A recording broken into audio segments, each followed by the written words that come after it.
எல்லா தமிழ் மக்களுக்கும் என்னுடைய வணக்கம். இன்னைக்கு நம்ம கேரளா சமையல் பார்க்க போகிறது தேங்காய் வறுத்தரைச்ச சிக்கன் கறி. இதுக்காக மசாலா ரெடிமேட் மசாலா எதுவுமே யூஸ் பண்ணல. நம்மளே மசாலா ரெடி பண்ணி எப்படி இந்த டேஸ்டியான சிக்கன் குழம்பு வைக்கிறேன்னு பார்த்துட்டு வரலாம். இதுக்காக 1 கிலோ சிக்கன் வாங்கி கழுகி எடுத்து வச்சிருக்கு. எல்லோடு சேர்த்து எடுத்துக்கோங்க, அப்போ தான் நல்லாயிருக்கும். சிக்கன் வதக்கிறதுக்காக நான் இங்கே எடுத்துருக்கிறது 3 பெரிய வெங்காயம், ஒரு 8-10 இந்த மாதிரி பூண்டு, கொஞ்சம் பெரிய பூண்டு எடுத்துக்கோங்க. அப்புறம் ஒரு பெரிய பீஸ் இஞ்சி, 3 பச்சை மிளகாய், அப்புறம் கொஞ்சம் கறிவேப்பிலை, ஒரு தக்காளி ஒன்று போதும், ரொம்ப அதிகமாக போட வேண்டாம். அப்புறம் உங்களுக்கு பிடிச்சிருந்தா கொஞ்சம் இதே மாதிரி தேங்காயும் கட் பண்ணி எடுத்துக்கோங்க. இது கிரேவி பண்ணுறதுக்கு 1.5 கப்பு தேங்காய் எடுக்கும்போது நல்லா காஞ்ச தேங்காயை எடுத்துக்கோங்க. வறுத்து நம்ம இதை அரைக்கும் போது நல்லா எண்ணெயாக இருக்கணும், அதனால கொஞ்சம் இதே மாதிரி காஞ்ச தேங்காய் எடுத்துக்கோங்க. தேங்காய் கூட வறுத்து போடுறதுக்கு 2 டேபிள் ஸ்பூன் ஃபுல்லாக கொத்தமல்லி, அப்புறம் 1 டேபிள் ஸ்பூன் ஃபுல்லாகவே பெருஞ்சீரகம், அப்புறம் ஏலக்காய் ஒரு 4 எடுத்தால் போதும், ரொம்ப அதிகமாக போட வேண்டாம், 4 போதும். அப்புறம் ஒரு பெரிய பீஸ் பட்டை, ரொம்ப பெருசாக வேண்டாம். அப்புறம் இது ஸ்டார் அனைஸ்ன்னு சொல்லுவாங்க, இதோட தமிழ் பேர் எனக்கு தெரியல, அது 1. அப்புறம் கிராம்பு ஒரு 5-6 போட்டுக்கோங்க. அப்புறம் இது ஜாதிபத்திரி மேஸ், அது 1.5 ஜாதிபத்திரி எடுத்துக்கோங்க. கூடவே 1 டீஸ்பூன் ஃபுல்லாகவே பெப்பர். இது இப்போ நான் போடலை, இது நம்ம லாஸ்ட் போட்டுடலாம். இது கூட வறுக்க வேண்டியதா, ஃப்ரை பண்ண வேண்டியதா. முதல்ல ஒரு பேன் நல்லா சூடு பண்ணிக்கோங்க. சூடு பண்ணதுக்கப்புறம் நம்ம தேங்காய் போட்டு கொடுத்துடலாம். தேங்காய் நல்லா இதே மாதிரி ஒரு ப்ரௌன் கலரில் வர ஆரம்பிக்கும் போது நம்ம எடுத்து வச்ச அந்த மசாலா இருக்கு இல்லைங்களா, அது போட்டு கொடுத்துடலாம்.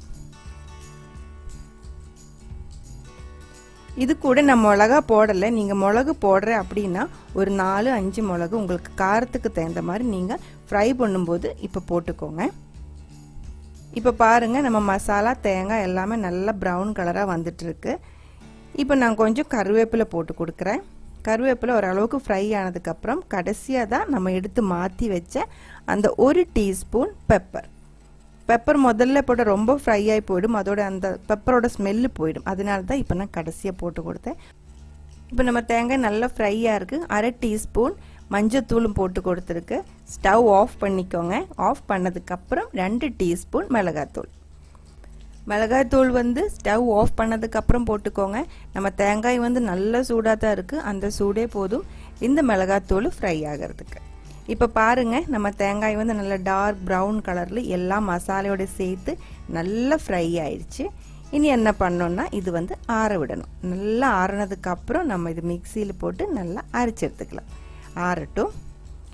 அதே பேனில் நான் 1.5 டேபிள் ஸ்பூன் ஆயில் ஊற்றிருக்கு. தேங்காய் எண்ணெய் வேணும்ட்டு இல்லை, உங்களுக்கு எந்த ஆயில் வேணாலும் யூஸ் பண்ணிடலாம். 1.5 டேபிள் ஸ்பூன் ஆயில் ஊற்றிருக்கு. அதுக்குள்ளே நம்ம வெங்காயம் போட்டு கொடுத்துடலாம்.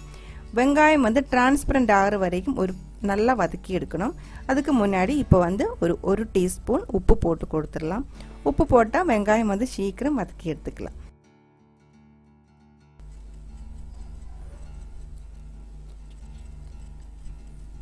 பாருங்க, இப்போ நம்ம வெங்காயம் நல்லா வதக்கி எடுத்துட்டேன். 3 பச்சை மிளகாய் எடுத்து வச்சுருந்தேன், அதிலிருந்து 2 பச்சை மிளகாய் இப்போ நான் போட்டு கொடுத்துருக்கேன். அப்புறம் நம்ம எடுத்து வச்சிருந்த பூண்டு, இஞ்சி சின்னதாக கட் பண்ணி இதே மாதிரி இதுக்குள்ளே போட்டு நல்லா அந்த பச்சை ஸ்மெல் போகிறது வரைக்கும் நல்லா வதக்கி எடுத்துக்கலாம். இஞ்சி பூண்டு நல்லா இடிச்சும் போட்டுடலாம், நான் சின்னதாக கட் பண்ணி தான் போட்டிருக்கு. இப்போ இதோட பச்சை ஸ்மெல் போகிற வரைக்கும் நல்லா ஒரு டைம் வதக்கி எடுத்துக்கோங்க.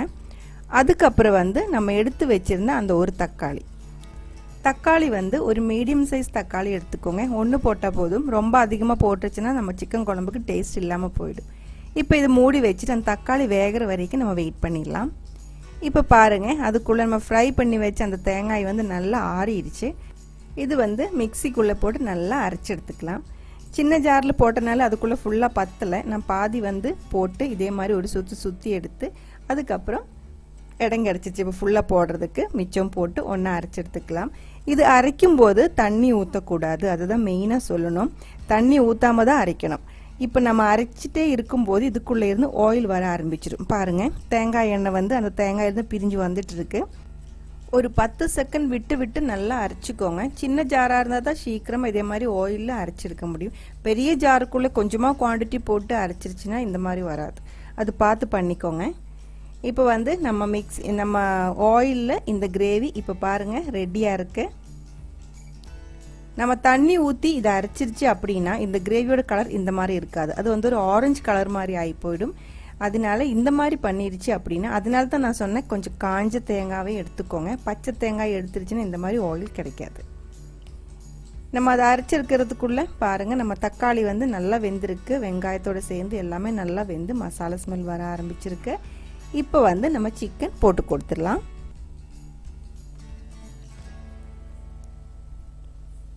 சிக்கன் போட்டு எல்லாமே சேர்த்து ஒரு டைம் நல்லா மிக்ஸ் பண்ணிக்கோங்க.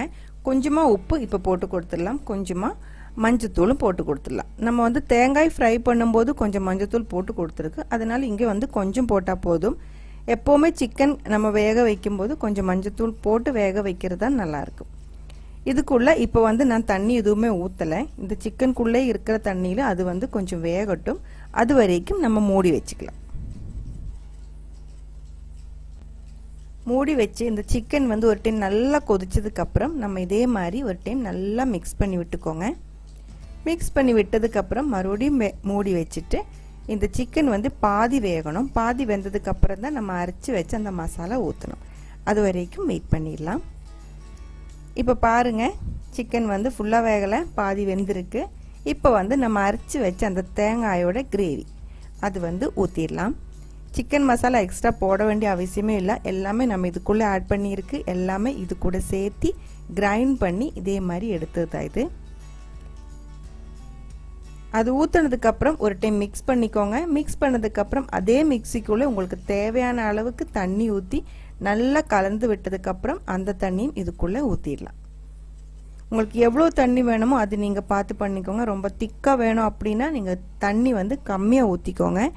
கொஞ்சம் லூஸாக வேணும் அப்படின்னா தண்ணி வந்து கொஞ்சம் அதிகமாக ஊற்றிக்கோங்க. ரொம்ப அதிகமாக ஊற்றாதீங்க. இது தேங்காய் வறுத்து எடுத்தது தான். அதனால ரொம்ப தண்ணி ஊற்றிருச்சுன்னா டேஸ்ட் இல்லாமல் போயிடும். நம்ம எடுத்து வச்சுருந்த அந்த தேங்காயோட பீஸும் இதுக்குள்ளே போட்டு கொடுத்துருக்கு. இது உங்களுக்கு பிடிக்கலைன்னா இது போட வேண்டியதில்லை. இது ஆப்ஷனல் தான். பிடிக்கிறவங்க போட்டுக்கோங்க, இல்லாதவங்க அது போட வேண்டாம். இப்போ வந்து நம்ம சிக்கன் வந்து நல்லா கொதிச்சிட்டு இருக்கு. இதுக்குள்ளே இப்போ நான் வந்து கொஞ்சம் கருவேப்பிலை போட்டு கொடுக்குறேன். லாஸ்ட்டு கொஞ்சம் பச்சையாக கருவேப்பிலை போட்டு கொடுத்துருச்சுன்னா அந்த தேங்காய் வறுத்தரைச்சது கூட நல்ல ஒரு ஸ்மெல்லாக இருக்கும். இது கூடவே இப்போ வந்து உப்பு நீங்கள் பார்த்துக்கோங்க. உப்பு வந்து கம்மியாக இருந்தால் போட்டு கொடுத்துக்கோங்க. உப்பு வந்து எப்போவுமே ஸ்டெப் பை ஸ்டெப்பாக போடுறது தான் நல்லாயிருக்கும். கொஞ்சம் கொஞ்சமாக போட்டுக்கோங்க. நம்ம ஒரு இன்க்ரீடியன்ஸ் ஆட் பண்ணி கொடுக்கும்போது உப்பு கம்மியாகிட்டே இருக்கும். முதல்ல ரொம்ப அதிகமாக போட்டுருச்சுன்னா அந்த டேஸ்ட் வந்து பேலன்ஸ் ஆகாது. ஸோ நீங்கள் வந்து ஸ்டெப் பை ஸ்டெப்பாக கொஞ்சம் கொஞ்சமாக லாஸ்ட்டு வரைக்கும் உப்பு போட்டுகிட்டே இருங்க. அப்போ தான் அந்த குழம்பு எந்த குழம்பாக இருந்தாலும் அப்போ தான் அதுக்கு நல்ல ஒரு டேஸ்ட் கிட்டும். இப்போ பாருங்கள் நம்ம சிக்கன் வந்து ஆல்மோஸ்ட் ரெடியாக இருக்குது. ஆஃப் பண்ணுறதுக்கு முன்னாடி இதுக்குள்ளே இன்னொரு இன்க்ரீடியன்ட் நான் போட்டு கொடுக்குறேன்.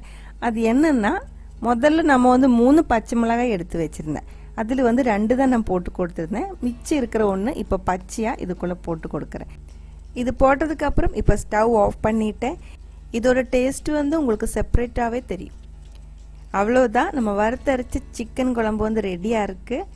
இந்த ஒரு ரெசிபி உங்களுக்கு பிடிச்சிருக்குன்னு நினைக்கிறேன். பிடிச்சிருந்தா கண்டிப்பாக ட்ரை பண்ணி பாருங்கள். ட்ரை பண்ணி பார்த்ததுக்கப்புறம் உங்கள் கமெண்ட்ஸ் எல்லாம் சொல்லிடுங்க. நீங்கள் இது வரைக்கும் கேரளா சமையல் கொடுத்துட்டு இருக்கிற சப்போர்ட்டுக்கு ரொம்ப ரொம்ப நன்றி. உடனே பார்க்கலாம் இன்னொரு ரெசிபியோட. அது வரைக்கும் வணக்கம்.